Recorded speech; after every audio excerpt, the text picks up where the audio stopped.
নমস্কাৰ আপোনালোক সকলোকে পুনৰবাৰ আপন নিউজৰ অন্য এটা ভিডিঅ' লৈ স্বাগতম জনাইছো। আপোনালোকৰটো নিশ্চয় বেংকৰ একাউণ্ট আছে, তো বেংকৰ একাউণ্ট থকা সকলৰ কাৰণে প্ৰায় 5টাকৈ নতুন নিয়ম সলনি কৰিছে। আপোনাৰ যি বেংকতে একাউণ্ট নাথাকক কিয়, ষ্টেট বেংকেই হওক বা পাঞ্জাব নেশ্যনেল বেংকেই হওক বা এলাহাবাদ বেংকেই হওক বা HDFC বেংকেই হওক, যি বেংকতে আপোনাৰ একাউণ্ট নাথাকক কিয়, এই 5টা নিয়ম সকলোৰে কাৰণে প্ৰযোজ্য হ'ব। তো আপোনালোকে ভিডিওটো শেষলৈকে চাওক আৰু লগৰ বন্ধুলৈ ভিডিওটো শ্বেয়াৰ কৰি দিয়ক, সকলোৱে যাতে এই খবৰটো জানিব পাৰে। তো এটাকৈ আপোনালোকক সকলোকে এটা খবৰ জনাই যাম যে কি কি নিয়ম সলনি কৰিছে আপোনালোক সকলোৰে কাৰণে।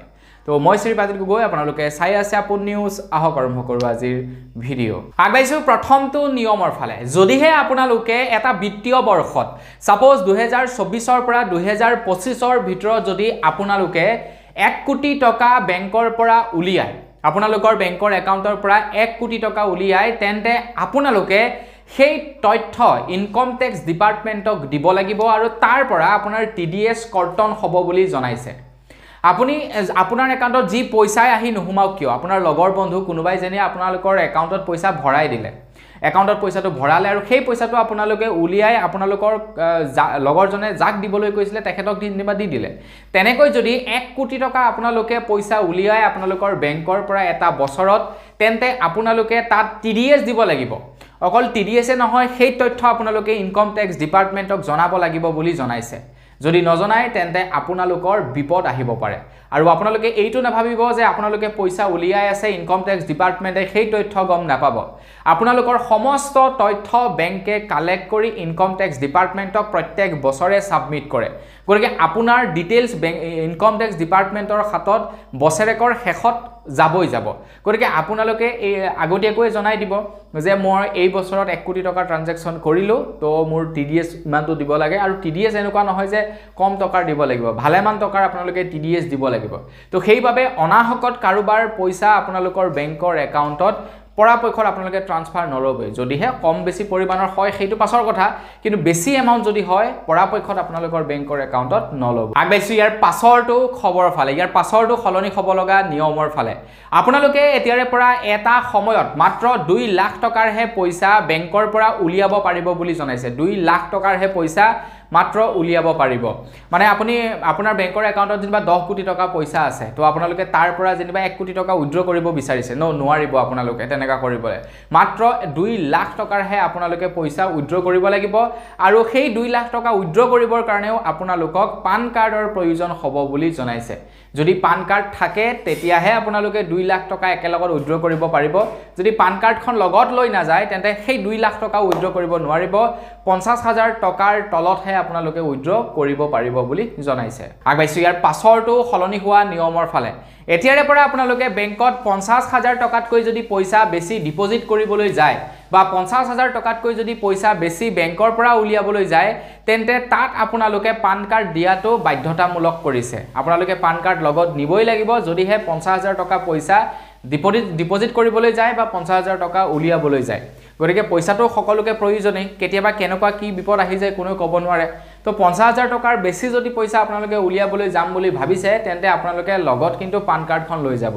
গুগল পে', ফোনপে' এইবিলাকৰ জৰিয়তে আপোনালোকে ট্ৰান্সফাৰ কৰিছে, তাত কোনো প্ৰব্লেম নাই। তাত আপোনালোকে 1 লাখ টকালৈকে কোনো ধৰণৰ আপোনালোকে পান কাৰ্ড দিব নালাগে, কিবৰ্ড দিব নালাগে, তেনেকৈ কৰিব পাৰিব। কিন্তু 50,000 টকাতকৈ যদি কম বা 50,000তকৈ যদি বেছি আপোনালোকে উইথড্ৰ কৰিবলৈ যায় বা উলিয়াবলৈ যায় বা ডিপজিট কৰিবলৈ যায়, তেতিয়া কিন্তু আপোনালোকে বেংকত পান কাৰ্ড জমাটো দিবই লাগিব। বেছি ইয়াৰ পাছৰটো সলনি হোৱা নিয়মৰ ফালে। আপোনালোকৰ বেংকৰ একাউণ্টত যদি আপোনালোকে এটা বছৰত 10 লাখ টকাৰ কেছ ডিপজিট কৰে, 10 লাখ টকাৰ যদি আপোনালোকে কেছ ডিপজিট কৰে, সেইটোও আপোনালোকে এতিয়া ইনকম টেক্স ডিপাৰ্টমেণ্টক জনাব লাগিব বুলি জনাইছে। অনলাইনৰ পৰা ক'ৰবাত তাৰ পৰা আহি পইচা আপোনাৰ একাউণ্টত সোমাইছে, কিবা হৈছে, সেইটো নহয়। ডাইৰেক্টলি আপোনালোকে বেংকত গৈ যদি 10 লাখ টকাৰ পইচা এটা বছৰত ডিপজিট কৰে, তেন্তে সেই তথ্য আপোনালোকে ইনকম টেক্স ডিপাৰ্টমেণ্টক জনাব লাগিব। মানে আপোনালোকে ITR ফাইল কৰিব লাগিব, নহ'লে তাতো আপোনালোকৰ বিপদ আহিব। কৈছোৱে আপোনালোকক যে বেংকে সকলোবিলাক তথ্য ইনকম টেক্স ডিপাৰ্টমেণ্টক দি থাকে। আৰু ইনকম টেক্স ডিপাৰ্টমেণ্টে যেতিয়া নেকি ইনভেষ্টিগেশ্যন কৰিব, দেখিব যে আপোনাৰ 10 লাখ টকাৰ বেছি ট্ৰানজেকশ্যন হৈছে, কিন্তু আপোনালোকে সেই তথ্য ইনকম টেক্সক জনোৱা নাই, তেতিয়া আপোনালোকৰ ঘৰত আহি ৰেড মাৰিব আপোনালোকৰ ইনকম সোৰ্সেস কি হেবিলা খুদিব যদি প্ৰপাৰ ইনকম সোৰ্সেস দেখাব নোৱাৰে তেন্তে আৰু কি আপুনি জেলত যাব লাগিব আগবাইছে একেবাৰে হেখৰটো খবৰ ফালে একেবাৰে হেখৰ খবৰটো ওলাইছে কাৰেন্ট একাউন্ট যাৰ যি সকল লোকৰ থাকে তো তেওঁলোকৰ কাৰণে মানে যি সকল বিজনেসমেনৰ কাৰেন্ট একাউন্ট থাকে তো তেওঁলোকৰ কাৰণে কাৰেন্ট একাউন্টটো আমাৰ নিচিনা মানুহৰ নাথাকে কাৰ থাকে যাৰ বিজনেস থাকে তেওঁলোকৰ কাৰেন্ট একাউন্ট থাকে তো কাৰেন্ট একাউন্টত যদি 50 লাখ টকাৰ ডিপোজিট হয় এটা বছৰত কেছ ডিপোজিটৰ কথা কৈছো কিন্তু অনলাইন ট্ৰানজাকচন নহয় কেছ ডিপোজিট আপোনাৰ একাউন্টত যদি কেছ ডিপোজিট 50 লাখ টকাৰ হয় সেই তথ্য আপোনালোকে এতিয়া ইনকম টেক্স ডিপাৰ্টমেন্টক জনাব লাগিব কাৰণ সেভিংস একাউন্টত 10 লাখ টকাৰ লৈকে লিমিট বান্ধি দিছে আৰু কাৰেন্ট একাউন্টত 50 লাখ টকাৰ লৈকে আপোনালোকক লিমিট বান্ধি দিছে তো বিজনেসমেন বিলাকৰ পইচা এনেও অলকমান বেছি ট্ৰানজাকচন হয় তো সেই কাৰণে তেওঁলোকক লিমিটটো অলকমান বেছি কৰি দিছে কিন্তু সেভিংস একাউন্টত লিমিটটো কম কৰি দিছে কাৰণ তেওঁলোকৰ পইচা লেনদেন কৰিব লগা বৰ বিশেষ কাৰণ নাই তো আপোনাৰ যদি কাৰেন্ট একাউন্ট আছে তো এই নিয়মটো মানি চলিব কাৰেন্ট একাউন্ট যদি আছে আপুনি নিশ্চয় জিএসটি ৰিটাৰ্ণ কৰে ইনকম টেক্স ফাইল কৰে তো বছৰেকৰ শেষত যেতিয়া ইনকম টেক্স ফাইল কৰিব তেতিয়া সকলো বিলাক তথ্য কাৰেন্ট একাউন্টৰ তথ্য আপোনালোকে ইনকম টেক্স ডিপাৰ্টমেন্টক দি দিব তো বন্ধু বান্ধৱীসকল বস আজিৰ ভিডিও জনাবলৈকে খবৰ এইকেইটা আছিল খবৰ কেইটা জানি আপোনালোকৰ কেনেকুৱা লাগিলে কমেন্ট এটা কৰি জনাব যদি ভাল লাগিলে লাইক এটা কৰিব চেনেল যদি সাবস্ক্ৰাইব কৰা নাই সাবস্ক্ৰাইবটো কৰি লব পুনৰ এটা ভিডিও লগ পাৰ খাইলে বিদায় মাগিছো ধন্যবাদ জয় অসম